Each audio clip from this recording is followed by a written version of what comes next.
आज के इस दौर में लोगों में एक बहस छिड़ी हुई है कि इस्लाम में जो बातें हैं वो साइंस के परे हैं। आज के दौर में बहुत से लोग इस्लाम को टारगेट बना के अपनी सोच के मुताबिक इस्लाम के बारे में नन मुस्लिम को बताते हैं कि देखो इस्लाम में तो ये लिखा है, और अपनी अकल के मुताबिक इस्लाम को दुनिया के सामने रखते हैं और उनको सुनने वाले लोग भी उनकी अकल के मुताबिक आंख मूंद के उनकी बातों को यकीन कर लेते हैं और उनकी वाहवाही करते हैं। देखो इस्लाम को इसने गलत साबित कर दिया। ये वही लोग हैं जिनके बाप दादा अंधभक्ति में डूबे हुए थे और इस्लाम ने आके इनकी अंधभक्ति का जवाब दिया। एक नन मुस्लिम उस इंसान से इस्लाम को जानना चाह रहा हो कि ना वो स्कॉलर है ना ही मुहद्दिसीन है, बस वो लोग इस्लाम के खिलाफ एजेंडा जो चल रहा है उसके साथ है। गौर करने वाली बात यह है कि ऐसे लोग अपनी नाम के आगे एक्स मुस्लिम लगा लेते हैं और खुद को एथिस्ट बोलते हैं। अब जो खुदा को मानता ही नहीं उसके नज़र से खुदा ढूंढोगे तो खुदा मिलेगा ही नहीं। वो लोगों का अलग ही दुनिया है, उनके मुताबिक दुनिया खुद बन गई। आज के इस वीडियो में हम आपको कुरान और साइंस की बात करेंगे और अगले वीडियो में एक्स मुस्लिम और एथिस्ट को जवाब देंगे।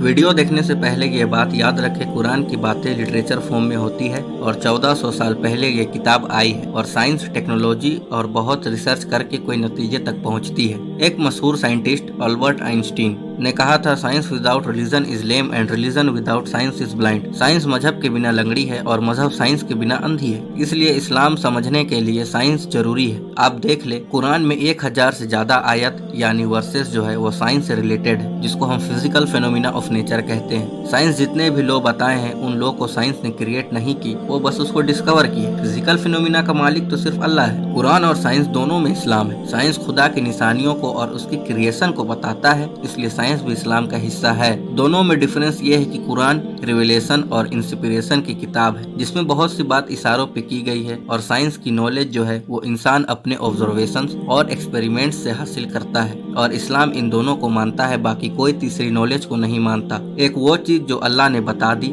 दूसरी वो चीज जो साइंस से प्रूफ हो गई। हाँ, कहीं कहीं कुरान साइंस को टच करता है और जहाँ वो टच करता है उसको कोई चैलेंज नहीं कर सकता। आज इस वीडियो में मैं आपको बस साइंस जो चीज एस्टेब्लिश्ड कर दिया है उसकी बात करूंगा, ना कि साइंटिफिक हाइपोथेसिस की, यानी ना कि साइंस की आइडिया की और थ्योरी की, क्योंकि सबको पता है साइंस की आइडिया और थ्योरी बहुत बार चेंज हो जाती है। कुरान में अल्लाह ने कहा कि हमने जमीन को तुम्हारे लिए बिछौना और तुम्हारे लिए गोद और रहने की जगह बना दिया। इसका मतलब ये नहीं कि कुरान में है कि जमीन स्ट्रेट है। इन सब से मतलब है कि जमीन को तुम्हारे रहने के लायक बिछा दिया गया है। ये बात साइंस खुद कहता है। कुरान में कहा गया है आसमान तुम्हारी छत है जो तुम्हारी हिफाजत करती है। साइंस में है आसमान में ओजोन लेयर अर्थ को अल्ट्रावायलेट रेडिएशन से बचाती है। कुरान में 1400 साल पहले अल्लाह ने कहा कि हमने जमीन में पहाड़ जमा के रखा है ताकि जमीन ना हिले, और पहाड़ का मेन काम है जमीन को स्टेबल करना। अब ये बात किसी आम इंसान से की जाए तो वो कहेगा कि कैसी बातें कर रहे हो, लेकिन जियोलॉजिस्ट ने इस बात को कुछ साल पहले माना कि पहाड़ अर्थ की डायनेमिक बैलेंसर है, मतलब कि पहाड़ अर्थ को स्टेबल करता है। कुरान में अल्लाह ने कहा गहरे समंदर में अंधेरा पे अंधेरा है और समंदर में लहर पे लहर है, यानी वेव्स। इंसान जानता था कि समंदर के ऊपर लहर है, कुरान में 2 लहर की बात क्यों है? तो 19वीं सेंचुरी में पता लगा कि समंदर के अंदर भी लहर बनते हैं जिसको इंटरनल वेव्स कहते हैं। प्रोफेसर दुर्गा राव जो कि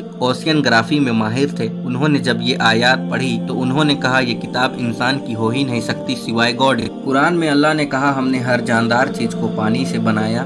ये बात लोगों को समझ आ ही नहीं सकती थी जब तक इस पे साइंस रिसर्च ना करता। साइंस आज कहता है हर लिविंग थिंग्स में सेल है और उसका पार्ट साइटोप्लाज्म जिसमें 80% पानी है, और हर लिविंग ऑर्गेनिज्म में 50 से 90% पानी है। अल्लाह ने कुरान में कहा हमने हर चीज जोड़ी में बनाया है, जैसे मस्कुलिन और फेमिनिन, लिविंग थिंग्स भी और नॉन लिविंग थिंग्स भी।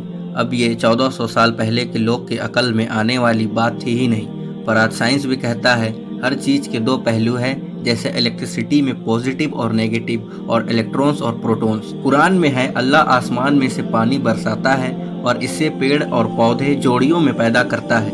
आज साइंस भी यही कहता है कि प्लांट्स में भी जेंडर होते हैं। कुछ टाइम पहले तक इंसान समझता था शहद वाली मधुमक्खी मेल है और उनका राजा मेल मधुमक्खी है। अब हाई फोटोग्राफी मेथड यूज करके साइंस ने कहा कि शहद वाले मधुमक्खी फीमेल है और उनकी राजा नहीं रानी होती है, और कुरान 1400 साल पहले कह रहा है कि शहद बनाने वाले मधुमक्खी फीमेल है। क्या ये सब बातें 1400 साल पहले खुदा के अलावा कोई बता सकता था? तो बिल्कुल नहीं। कुरान में है कि दुनिया और आसमान आपस में मिले हुए थे। साइंस भी कहता है हमारी यूनिवर्स पहले बस एक प्राइमरी नेबुला था, यानी एक गोला था। फिर कुरान में अल्लाह कहते हैं हमने जमीन आसमान को फाड़ के अलग किया और दुनिया बनाई। साइंस कहता है उस नेबुला में धमाके के बाद दुनिया बनी। कुरान कहता है सबसे पहले आसमान एक स्मोक था। साइंस भी कहता है कि ये दुनिया बनने से पहले ये आसमान गैस यानी धुआं था, और आजकल साइंस ये कहती है स्मोक बेटर वर्ड है गैस से, मतलब कि कुरान की बातें सच हुई।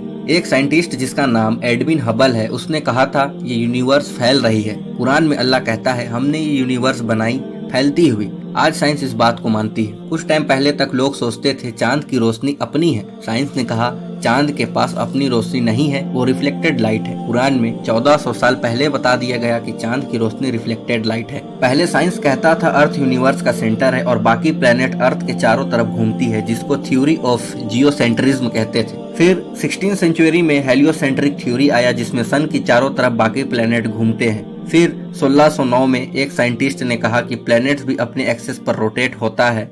तो साइंस में आया कि सन स्टॉप है और बाकी प्लैनेट सन के चारों तरफ घूमते हैं और अपने एक्सेस में भी स्पिन होते हैं। अब साइंस ये कहता है कि सन भी खुद अपने जगह पर स्पिन होता है। कुरान में 1400 साल पहले कहा गया सन भी अपने जगह पर स्पिन होता है, जबकि कोई टेक्नोलॉजी नहीं थी। कुरान की ये बात भी सही हुई। तो बेशक ये अल्लाह ही सबका मालिक है। कुरान में है सन एक मुकर्रर वक्त के लिए और एक मुकर्रर जगह पर जा रहा है, यानी सन की एक लिमिट है और वो एक जगह पर जा रहा है जो उसके लिए चुना गया है। आज साइंस भी यही कहती है कि सन जो है वो एक टाइम बाद खत्म हो जाएगा और वो एक जगह पर जा रहा है जिसको सोलर एपेक्स कहते हैं। इतनी बड़ी यूनिवर्स और हमारी एक गैलेक्सी जिसमें 300 अरब स्टार है और वैसे और 250 अरब गैलेक्सी और है इस यूनिवर्स में। नासा की रिपोर्ट के मुताबिक तो क्या ये खुद बन गई और इतनी परफेक्ट चल रही है? तो कुरान कहता है नहीं, इसको बनाने वाला अल्लाह है और बेशक वही इनको चला रहा है। साइंस कुदरत के कानून को मानता है, हम भी कुदरत के कानून के साथ उसके क्रिएटर यानी अल्लाह को भी मानते हैं। बात करें एम्ब्रियोलॉजी की, तो पेट में बच्चा कैसे डेवलप होता है उसको साइंस एम्ब्रियोलॉजी कहता है। 40-50 साल पहले अरब के कुछ लोग कुरान की उन आयत को प्रोफेसर केथ मोर के पास लेके गए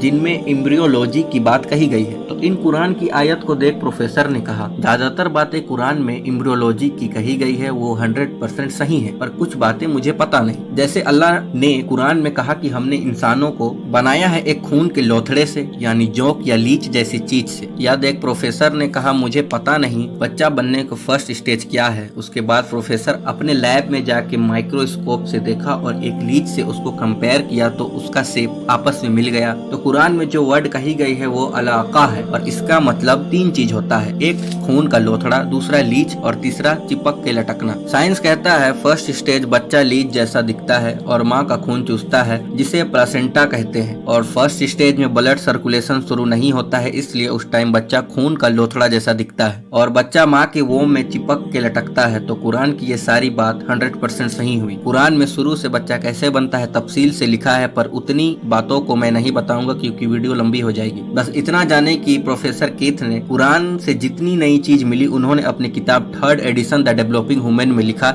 इस किताब के लिए उन्हें अवार्ड मिला था the best medical book. Quran में लिखा है मर्द के स्पर्म जिम्मेदार है कि बच्चा कौन सा जेंडर का होगा। आज साइंस भी इसे तस्लीम करती है। साइंस कभी नेचर के मुकाबले आ ही नहीं सकता, ना ही नेचर में कुछ बना सकता है, बल्कि वो नेचर से ही यूज करके कुछ बना सकता है। पर खुदा किसी चीज के ऊपर डिपेंड नहीं, खुदा कुछ भी नहीं से कुछ भी बना सकता है, पर साइंस ऐसा नहीं कर सकता। जैसे लोहा नेचर ने बना दी और उस लोहे को यूज करके इंसान गेट बना ली, लेकिन साइंस लोहा नहीं बना सकता और नेचर का मालिक अल्लाह है, क्योंकि कोई ना कोई चीज का बनाने वाला कोई होता है। वैसे ही पूरी यूनिवर्स को बनाने वाला अल्लाह है। साइंस ने यूनिवर्स को नहीं बनाई, उसने तो बस यूनिवर्स को डिस्कवर किया। इसलिए कुरान में अल्लाह बार बार ये कहता है कि मेरी कौन कौन सी निशानियों को झुटलाओगे, क्योंकि यूनिवर्स में हर एक चीज अल्लाह की निशानी है, नेचर में हर कुछ अल्लाह की निशानी है और साइंस भी खुदा का मोहताज है। अल्लाह कहता है इनकार करने वाले लोग जब कहेंगे अल्लाह हमारी हड्डियों को कैसे जोड़ेगा, तो उनसे कहो कि अल्लाह सिर्फ हड्डी इकट्ठा नहीं कर सकता बल्कि उंगलियों की पोर पोर को फिर से बना सकता है। तो मैं भी अल्लाह के इनकार करने वाले से कहता हूँ करोड़ों इंसानों की फिंगरप्रिंट आपस में नहीं मिलते, अल्लाह उसको भी जोड़ देगा। आज की इस वीडियो में बस इतना ही, शुक्रिया।